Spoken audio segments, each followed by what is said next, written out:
Hello साथीहरू सबैलाई good morning. आज धेरै दिन पछि मैले एउटा लङ भिडियो लिएर आएको छु है। र यो भिडियोमा चाहिँ मैले दिनभरि गर्ने कामहरू देखाएको छु। तपाईहरु कोले मेरो भिडियो हेर्नुहुन्छ है, तपाईहरुले लाइक शेयर कमेन्ट गर्नु नबिर्सिनु होला। अनि सानोबटे फलो बटन थिच्दिनु होला है। त्यसपछि आजको दिन यसरी नै बित्यो है। खाना बनाए, घरमा साफसफाई गरे, करेलाहरू थियो, यसको सब्जीहरू मजाले भाजेर बनाए है। अनि सिमी घरमै फलेको अर्ग्यानिक है, हामी चाहिँ एकदम सादा खाना खान्छ नि त।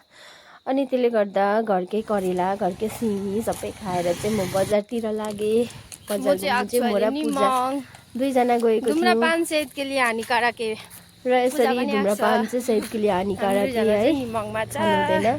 त्यो भन्दै म घरमा फेरि आएपछि हेर्नु नि इन्भर्टरलाई के भएछ, झिपिक झिपिक। यो चाहिँ के भएको साथी हो तपाईँहरूले भनिदिनु होला है, के चाहिँ भएको यस्तो है। लाइट पनि ठिकै छ र पनि यस्तो गरिरहेछ है, के भएको भनिदिनु।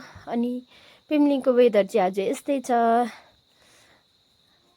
हेरिदिनु होला है। मेरो भिडियो लाइक शेयर कमेन्ट गरिदिनु। Thank you.